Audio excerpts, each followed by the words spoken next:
Hey, it's Jabbo. Welcome to BrickTsar. We're going to be unboxing something here. I think it's vintage. But what's the best price for Lego sets and bricks that you can think of? Well, of course, it's free. Free is the best. Not, this one's not for free. But before I get to this box, I do want to show you something I picked up for free. We got somebody's old collection that they wanted to clear out. So what's the typical lifespan of a Lego collector? I guess technically this wouldn't be a collector. Somebody gets interested in Lego and then they lose interest and they want to clear out the room. So I think that's what's the situation here. But it's basically, I think, just 4 sets. We got this classic set, and I think inside here are some of the, oh, there's actually another set that I don't think is, yeah, there's the minifigures and stuff are in here, but this piece here I don't think goes with any of these. Oh wait, they got a vintage camera that you can build with this set. So a lot of the classic parts are in there. There's actually some other Minecraft things in here. In fact, everything that in this whole collection probably could fit in here. But we got this Minecraft pumpkin. What is this? Oh, Fox, call it pumpkin. Fox Lodge. It's been built and then disassembled and put back in there. We have this mushroom house. Got the, oh, I need to scan those QR codes. I wonder if they scanned them. And then we have, oh, this goes with my shirt. It's the Mandalorian and the Child. Trouble on Tatooine sets. I did see some of the minifigures for this set in this other box. So all of this is for free. All of it is, they didn't really play with it that much. I think they built it and then might have set it on their shelf for a little while. And then now it's down here in the basement. So I got to decide what to do with it. I know the one thing I'm going to do is try to scan the QR codes. But I think that type of collecting is probably actually a lot of people. There's probably people that get a handful of sets, like you can count them on one hand, and then that's the extent of what they're interested in, and then maybe they lose interest or they only were interested in a couple of things. So yeah, it happens a lot. And so you have people like me and a lot of you that watch this channel that you've either been into Lego for a large portion of your life or the entirety of your conscious life, or you were in it for a while, you stopped for a while, and then you come back and you got more than 5 sets, or 4 sets. But it's like, I think a lot of people, though, it's like other toys. They may have just a few different Lego sets and that's it. So I think some people can't even fathom having hundreds or thousands of Lego sets. It's like, it's not even. So we're in the, I'd say most of my viewers and myself, we're in the like tiny percent of Lego fans. I mean, there's Lego fans, then there's just people like us that buy a lot. And it's one thing I learned through YouTube. Like when I started YouTube, I knew there were likely other people like me that bought a lot of Lego sets, but I didn't, it took me a while to see the extent of it. So it's like, now I'm like, okay, I got, as crazy as my collection is, there are people that have a lot more. so, all right, so this, oh, I did not know. So I just saw this. Oh, this is nice. Check it out. It's one of those listings I don't think I looked at really good, but this is 45361. So for those Samsonite fans out there, this is a Samsonite era set. And so some of the stuff that was shipped from department stores, whether it be FAO Schwartz or Sears or did JCPenney, did they do it? I don't know. But when you bought from the catalog, the online catalog, it would come like this in a brown mailer. So there, a lot of times there were 2 different boxes for a set. There was the set if you bought it on shelves in the store, and then the box that they mailed it in. And they didn't seem to care that you got a different box. I don't think people in 1970 worried about the box. This actually may be before 1970. But so the numbers are a little confusing. So this says 494419. Here it says 465361.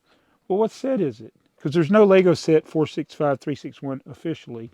Although I think that it should go into the database that way. But I think the way it works with these sets is you ignore the last digit, which is the 1, and then those 3 digits before that, 536. So this would be 536, which I'm trying to think of the name of the set. I know it's one that would have come with an HO scale car. I highly doubt that the HO scale car is in here. I got this really, really cheap, and I think this, I think it's neat getting the brown mailer box for this. Let me open this thing up. So I got this box for the milk crate boxes that are in here. These little, I love using these to sort. And I knew this would just be kind of a random lot of parts. And they do look to be all, I'm sitting here, I'm not showing you. These are all vintage parts from probably the 60s to 70s. Now there are a few other things that have creeped in here, like this is a Mega Bloks. We got a Mega Bloks piece, a modern Mega Bloks piece, but it's weird how certain Lego pieces, even standard things like bricks, you know, I was just talking about variants, but I can look at these and go, yeah, those are old. Not just because they're worn out. Now there are some modern things or more modern things that stand out right away, but just looking at these bricks, these do look like older Lego bricks. Again, there's 15, no wait, there's one double tray in here, and then, so that means there's 13, yeah, whoops, of the square trays. I just broke the box. Oh no, and then I dropped the piece on the floor. So this is, oh, what is this? This is a Mega Block. I got a silver Mega Block in here. We do have some of the flatbush trees here, the two-dimensional trees, and these are a different texture, or not texture, but the green is a little brighter. It's kind of a bright green, which is unusual. They're usually more of a dark green, but I got several of those. I do not see the car. Again, I'm pretty sure that if it's 536, there would have been an HO scale car, but as I've said for 12 years on YouTube, a lot of times when people see a pile of bricks and then they see something like this in there, they go, oh, that's not Lego, let's chunk it. Yet they leave the Mega Bloks in there. So that's usually the cars that would have come in these sets. They end up being demised. Fun, creative, educational. Again, no number on it, but I'm pretty 100% sure it would have been set 536, which is just a basic collection of bricks. Now there is this paperwork in here, which is all torn up. Oh wait, look, there it is. 536 designer set. Yeah, and that's what the box would have looked like. This is actually, if I can piece this together, see if I can do this. It's not going to show up on camera very well, but this is what the box would have looked. Well, it wouldn't have been all torn up, but that's the box for set 536. So instead of getting, man, I wish this paperwork wasn't so damaged. Let me show you. If I hold it on, I tell you what, I'll put it on the box here. Yeah. Hold it like this. I could just, you know, take the camera and try to do another take. Set 536 designer set. And yeah, and look, right here, it would have come with a car. Now, it may not have necessarily been the same car that's in this picture, but there's a red car right there, HO scale car. And I've never come across one that still had the car in it. It's like, whatever this is worth, that car is worth more than all of it. And it's just sad. It's so sad that it gets, this is just my theory, just a theory. I could be totally wrong, but I would not be surprised if there's just thousands of these HO scale cars that people that don't know anything about Lego over the last 25 years or however long eBay's been along, people get these lots and they're like, oh, let's clean it up and get rid of all the non-Lego stuff. Please, I beg you, people, just include all the crap. Even if it's batteries, well, you probably throw the batteries out, but I don't want people to clean up and get rid of the non-Lego stuff, because what's happened over the years, of course, it's made the cars more valuable, but so many people have thrown them away. That would have been, if that car was in here, it'd be worth more than all of this, probably.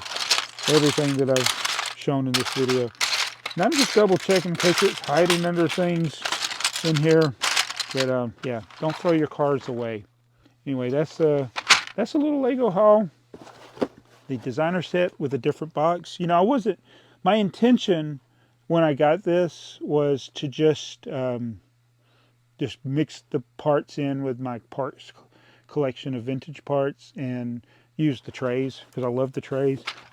It's the cheapest way to buy trays is find something like this for 10 bucks. And then I get more of these sorting trays. But now that I have it out, I'm like, maybe I should keep it since I got the box. And it would have been nice if the paperwork hadn't been damaged, because I don't think I have that paperwork in another thing. I may actually be looking for this, the 536 piece. Wow. Yeah, so tell me what I should do. Should I just piece together the rest of the missing parts for this set? And you know what? I may end up doing that. Dang it. Now I got to get some more trays. All right, so I'm going to go. Oh, you know what? I didn't even talk about my shirt. But, oh yeah, I mentioned it. Free Lego. It's the best kind. And don't throw away your vintage Lego cars. This is a public service announcement from the BrickTsar channel. And if you're not subscribed, you'll miss the next public service announcement. It could save you money.